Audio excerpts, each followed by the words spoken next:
everyone. Welcome to the YMS Podcast. My name is Colin Mansfield. I am joined today by the illustrious Seve Carnera, and we are happy to be bringing you this first episode, inaugural episode of the show. This is our first time doing this podcast. We've been on podcasts before, but hosting is a new experience. So we're going to do our best here, and we're excited to be talking today about a subject that Seve has lots of experience with. Before we go any further, I'm company VP at Yard Management Solutions. Been working with YMS for 4 years. Have a lot of experience implementing dozens of yards across the world, working with hundreds of customers, and really just excited to be, talking about something that we've worked so hard on for so long, because a lot of this is going to be education. Seve, I'll let you introduce yourself, sir. Thanks, Colin. So yeah, great being here with you. I've been looking forward to having some time here with you and having these types of conversations with you as well too. But yeah, a little bit about myself. Like you said, my name is Seve Carnera. I'm a senior solutions consultant here at YMS, but also in addition to that role, I also serve as a PMO director. So a little bit of a lot of different hats, but I love what I do here. And I love sharing the knowledge that I have, my background, with other individuals, other organizations, and just share my experience with some of these technologies. Yeah, that's really what we're talking about. Excuse me, today. That's really what we're talking about today is technologies, and specifically about RFID. We really felt like this was a good place to start the conversation because a lot of people, I think, when they think about yard management or they think about how to track physical assets, trailers or containers, or could even be, raw materials out in the yard, they think about RFID. And so you have a lot of experience with RFID in your past. So this is almost going to feel like an interview, kind of, because, well, I have experience working with customers moving away from RFID. In your past lives, you've been working with customers to implement it. So I was wondering maybe if you could just start by talking a little bit about context about your history and why you know so much about these little tags that you put on assets. Sure. So yeah, as I've been in this industry for over 10 years now, and I started off my career working with YMS solutions that included RFID tags. I've got a bunch of them laying here in my office still to this day. Here's an example of one RFID from a vendor that no longer is in business, but that's another story for another day. But yeah, that's how I grew up learning the business and understanding it, and that's how I've gotten into this state of my career where I can very easily identify sites that may be a good candidate for RFID and those that aren't. But for the most part, most sites are not really intuitive to have RFID solutions. And we'll talk about that here as we go through the discussion. But yeah, I mean, my background really does help in being able to talk to customers, talk to individuals like yourself about these different solutions, and the pros and cons of both solutions as well too.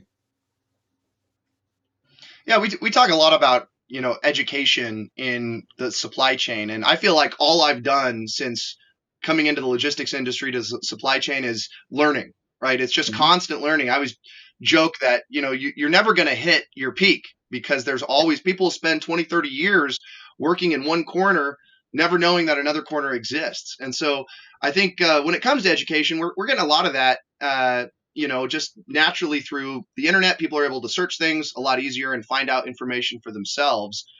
When it comes to RFID technology specifically, though, I'm wondering if we take a step back just for a minute, if you could explain maybe for those that maybe aren't as familiar but know the word, what is RFID, and how does it work within the context of the yard, within the context of yard management? Sure. So, like I mentioned earlier, the way the process typically works is that an RFID tag, and again, this is an example of one RFID tag.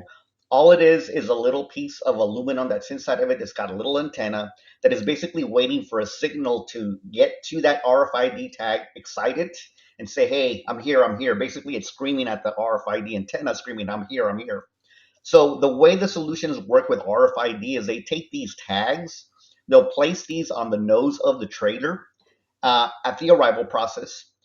Some traders do come with fitted RFIDs that are permanently affixed to them. So those are the two different options. But essentially, what occurs is once that trader goes into the yard, obviously they're pointing outward, And what you then do is then you add additional hardware onto the yard trucks to be able to read those RFID tags. So you gotta have a mechanism to read the tags. It's not as if you can put in an antenna at the corner of one building, send out that RFID signal to read the tags.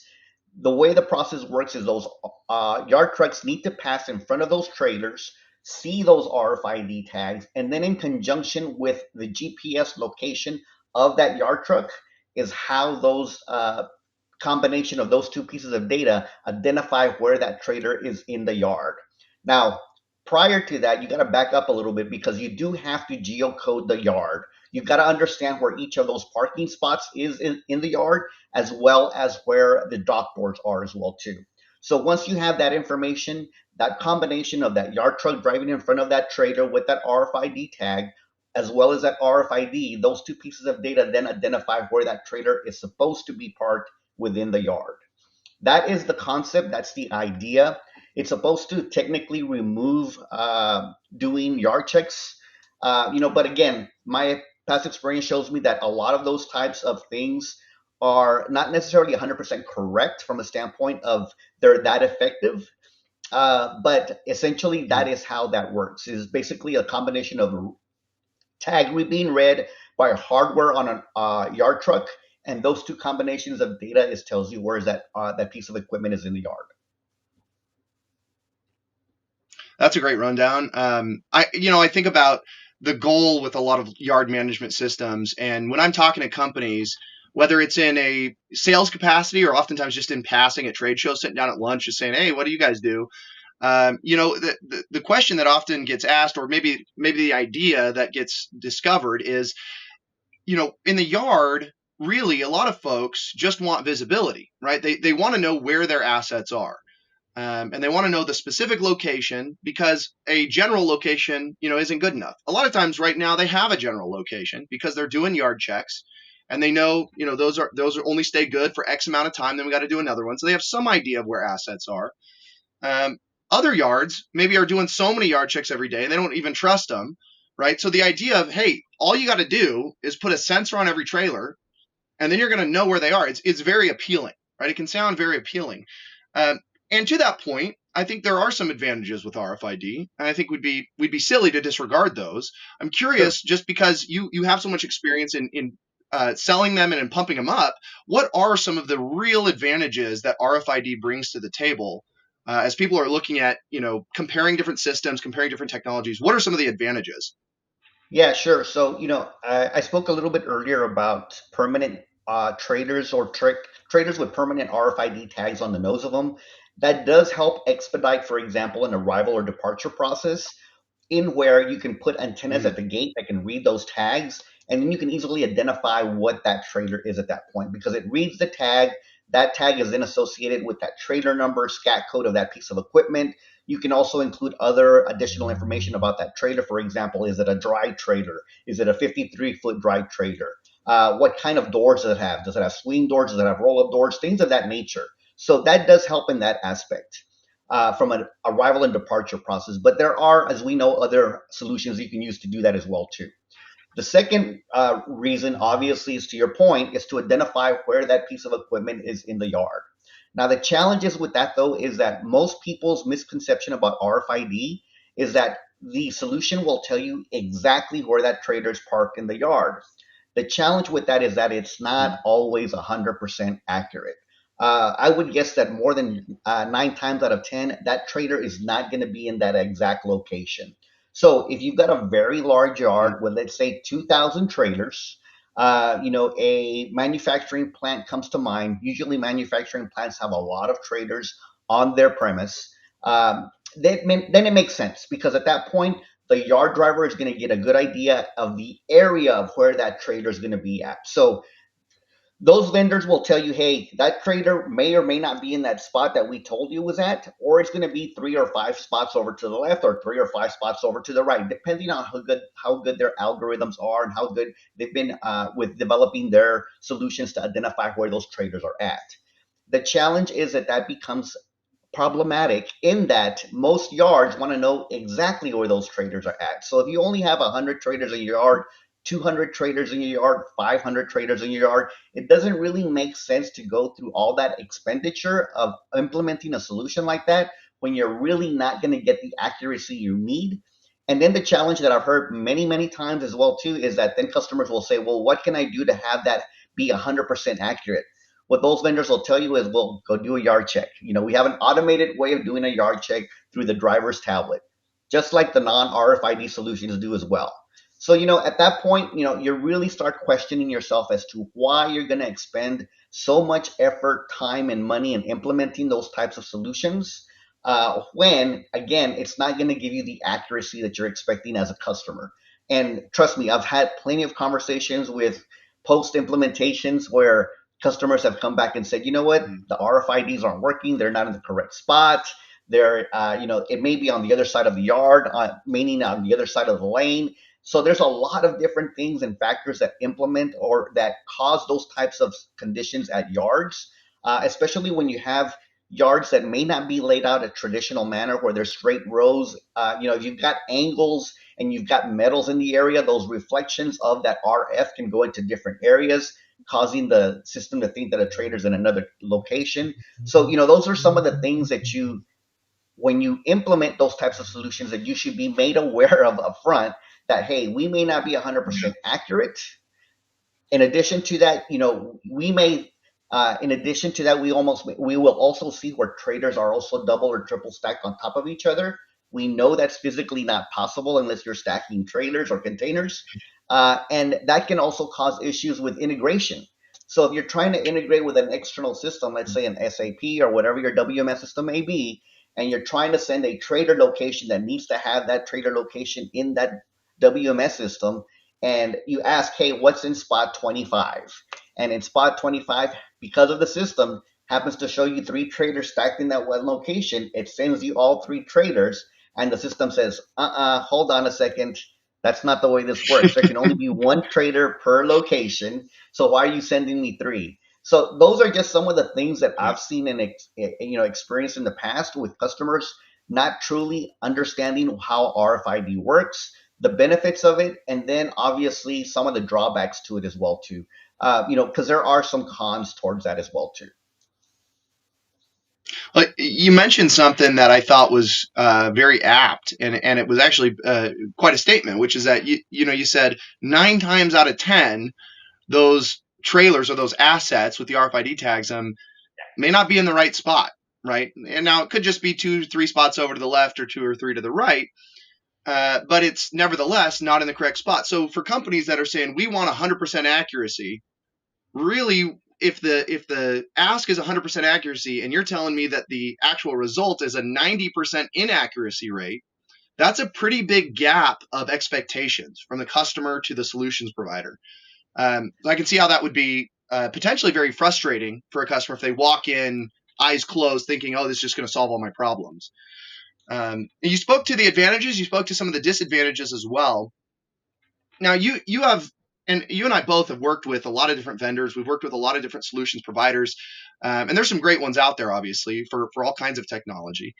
I'm wondering, when you think about RFID in comparison to some of the other hardware that's out there, what comes into my mind immediately is GPS. You mentioned, for example, RFID. One of the advantages would be being able to check in and check out a trailer fairly automated, right? And have readers at the gate or at the guard shack, and as a trailer pulls in, that passive RFID tag responds to that antenna, and you get, okay, gate in, and you get all the information about that trailer.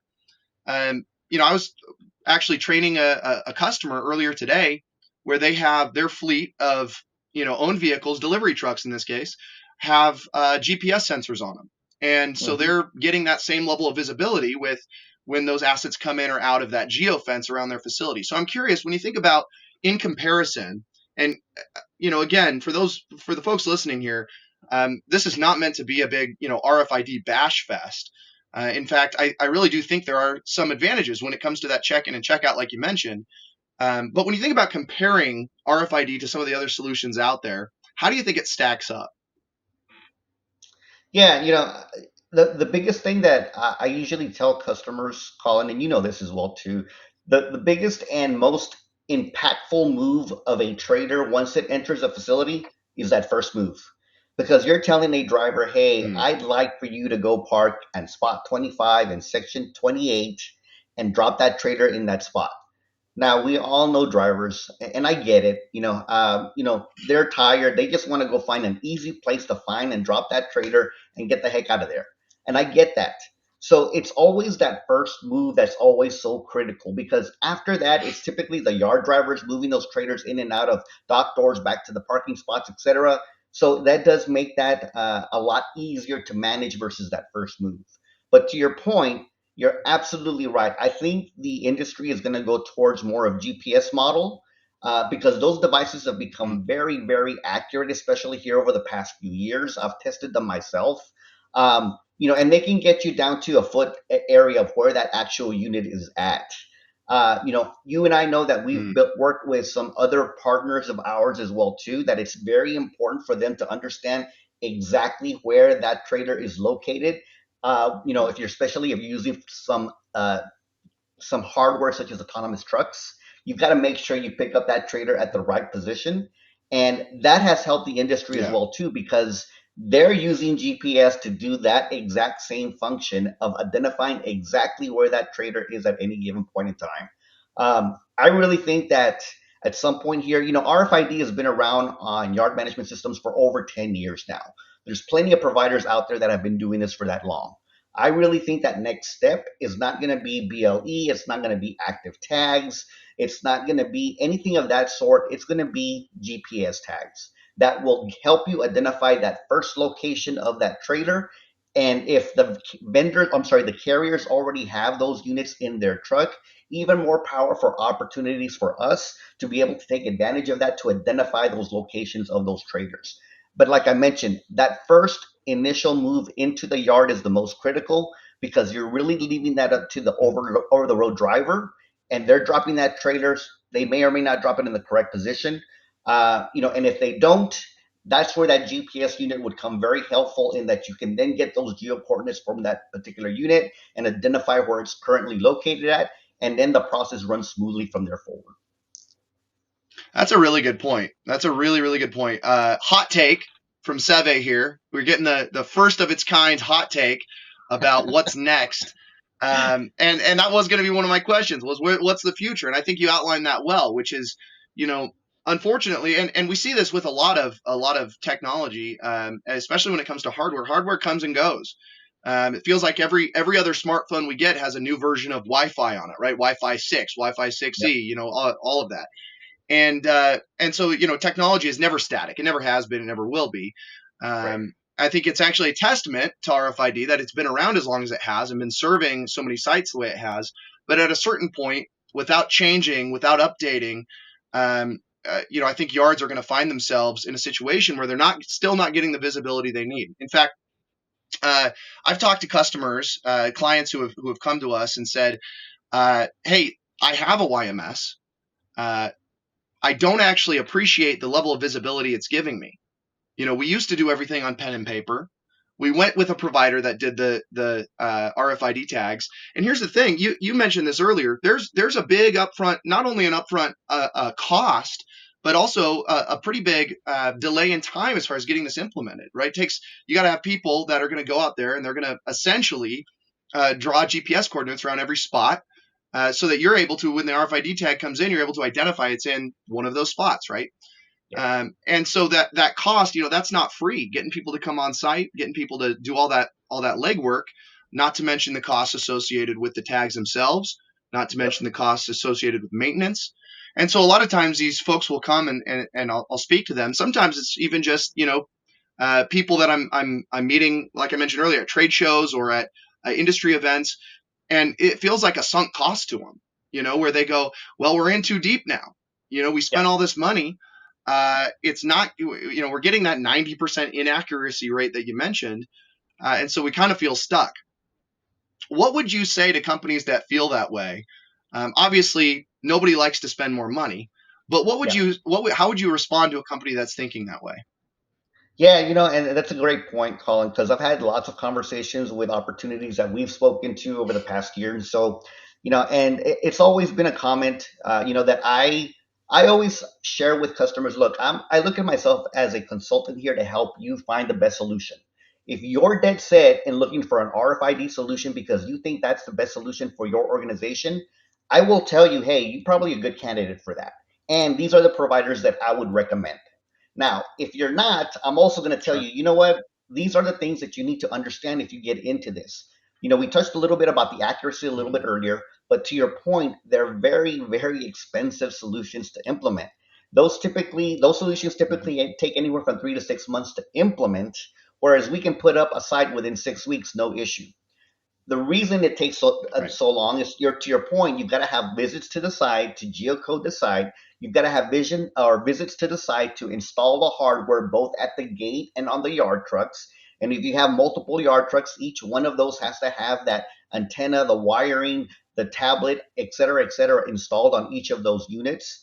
And the thing that most customers that are looking at those solutions don't understand as well too, it's not a one and done.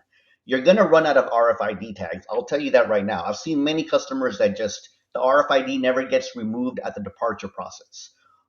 You're going to run into Mhm. situations where a yard driver inadvertently hits something and knocks off the antenna off the yard truck. So now that antenna is no longer working. You no longer have automated uh, uh, yard checks. So that process is done now as well too. You've got to fly someone out there to go replace an antenna. So I can tell you stories of many, many times. And again, I've done everything from boots on the ground, go lives, geocoding, uh, implementing management, the whole bit. And I've been sent out to sites just to replace an antenna off a yard truck that got knocked off because their automated process of doing yard checks was no longer working because that one antenna on that $50 antenna on that yard truck was no longer in place, and the automation of that Wow. piece was no longer available. Again, you're talking about a yard with one yard truck, so that makes sense. So again, I try and educate individuals about this type of stuff because it's only fair for them to understand these things, and then also for them to make the decision at that point, hey, do I really want to go with a really expensive solution that may or may not get me the accuracy that I need? On top of that, the maintenance and upkeep of those systems, or do I want something that we can manage a little bit, uh, manage it the same way essentially, but essentially we need to make sure that we understand what that first move is. So, I have these Yeah. conversations all the time. You've heard me have some of these conversations as well too. But again, I love speaking to this stuff. I've been doing this for over 10 years now. And it's been great from my perspective to be able to see both sides of the pillow, so to speak, and be able to talk to both of them as well too. Mhm. Because at that point, I become a very valuable asset, at least in my eyes, to that customer and helping them make that choice and that decision of which way they want to go. And most customers will tell you is just you'll tell me the same thing too. I'm very open and upfront about these things. I don't try and hide things. I don't. To your point, I don't bash either solution, but I know them well enough to Mhm. understand. You know what? This is really the best way that you should move forward with a solution. Yeah, no, that's a great point. And we've talked a lot about hardware as we start to wrap up this first inaugural episode. Let's talk about just for a second. Let's talk about a little bit about what we do and sort of an alternative approach. Sure. I think when it comes to yard management, a lot of times, and I mentioned this at the very beginning of the episode, a lot of folks' minds go to hardware, and they say, "Well, look, my over-the-road fleet or the carriers that I work with, their over-the-road fleet. How do you manage those trucks?" Well, a lot of times they're going to do it with GPS. There's going to be check calls. You've got TMS systems. You've got whole sections of the industry dedicated to where is my stuff, right? And that Yep. is as it should be. As soon as that vehicle enters the yard, I think a lot of folks keep that same mentality, right? How are we going to find it on the yard? It's got to be hardware, right? That's the only way to do it. Um, and to your point, some of the hardware has gotten quite good, right? GPS. More and more we see, GPS, and I agree with you that when it comes to hardware, what's the future? I don't think it's 2 to 3 spots to the left or to the right is good enough. When you Yeah. start talking automated vehicles, you start talking AGVs and all this stuff. It's got to be the spot. Where is it, right? Yep. But there is an alternative approach, and or you could even call it a hybrid approach, which is, how do we really get visibility on the yard? Well, a lot of times the folks that are out there doing their job, what they're lacking is an overall sense of visibility. So if you can give them very easy to use software to mark, hey, the trailer's coming into the yard, here's where it's going, and then to show them on a map where it is, and kind of each piece has its own, module, has its own sort of app that they can interact with. Call it a process-driven system, can be very effective, especially for yards that don't have anything. And if you're comparing a, several tens of thousands of dollar system that comes with hardware and a 6-month lead time on implementation, et cetera, versus, hey, we could get you set up in 6 weeks, get you immediate visibility. It's not going to come with hardware, but as I was mentioning earlier, from a hybrid approach, integration in this industry, if you can't integrate, you're stuck in the water. And so being able to then integrate with awesome solutions like GPS and provide that same level of visibility that you would get with a dedicated hardware solution, I think is critical. So I want to point that out here right at the end, is that, this is not a what we're not trying to do here is say, there's one size fits all. Every operation is different. Every operation has different budgets. They have different needs, and they're starting from different places. If you're the type of company, if you work for a company or you lead a company and you're watching this and you feel like you have that sunk cost fallacy a little bit, there's stuff out there that can get you out of that. That's a fraction of the cost, right? Mm-hmm. If you're the type of company that doesn't have anything and you go, gosh, even if I could get 2 to 3 spots or to the left or to the right, that would be awesome.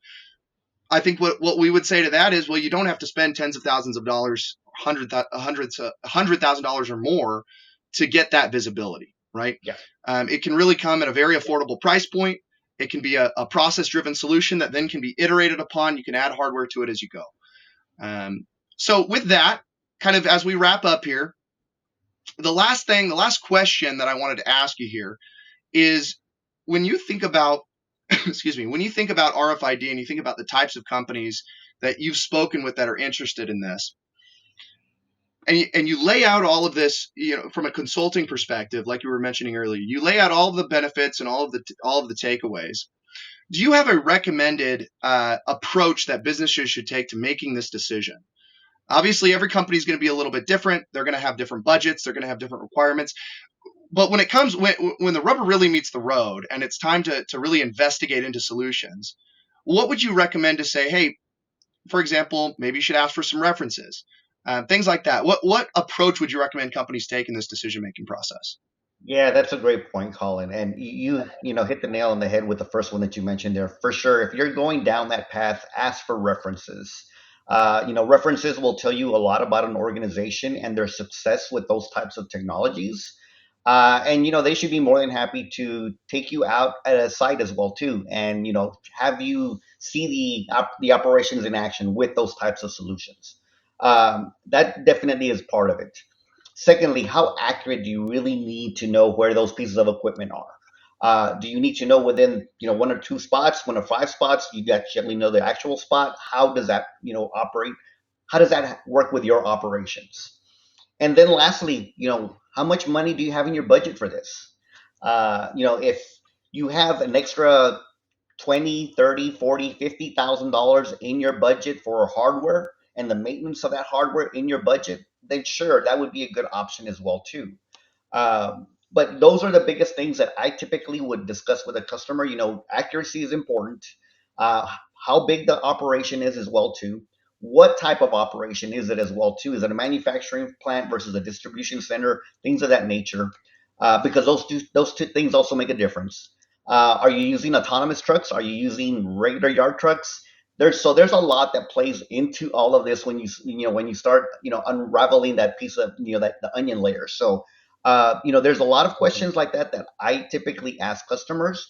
But I always make sure that they understand, number one, there's going to be a big cost associated with all of that hardware, because you're talking antennas, wires, installation, cradle points, SIM cards that go inside of tablets in order for the tablets to have connectivity up to the net, installation of that hardware. So I make sure that they understand all of that so that they can make a very educated decision based off of not just how much it's going to cost, but how those operations are going to be helped based on the type of solution that they've used. Because you're absolutely right.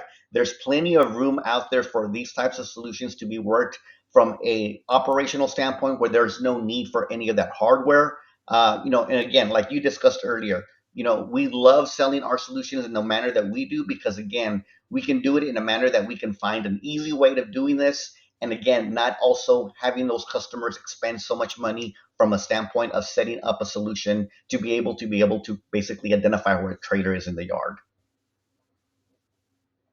Yep. No, couldn't have said it better myself.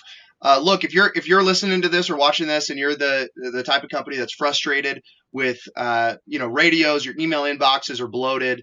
I always joke, double handing the radios because it never stops. If you're out there and you just are frustrated by the lack of visibility in your yard, what we call this is insanity, right? You're doing the same thing over and over again, expecting different results and hoping that you change your process, it's going to have some amazing impact. When in reality, you're just really repeating the same issues over and over and over again. If you're ready to stop the insanity, you can reach out to us. You can find us online. Seve and I are both on LinkedIn. We'd be happy to have a discussion. We can continue this conversation. If you have feedback or if you have interesting stories to share related to RFID or otherwise, we'd love to hear from you. We'd also love for you to subscribe to this show. This is the first episode, inaugural episode. We're putting it out there. Every few weeks we're going to be jumping on here talking about something. Somebody's going to have a hot take every time. I just know it. So we're going to be talking about something. And so we're excited to continue these conversations. If you'd like to join us on the show, let us know. If you have something to talk about, we'd be happy to throw you an interview and discuss whatever it is you think supply chain logistics industry would love to hear about. And finally, you can visit our website, yardmanagementsolutions.com, find out more about our software, our YMS, award-winning system that has just helped hundreds of yards across the world at a fraction of the price point that a lot of these hardware-based solutions demand. So with that, we're going to close it off for today. Thank you for listening, and look forward to having a discussion this next time with you, Seve. Sounds good, Colin. Thanks for having me.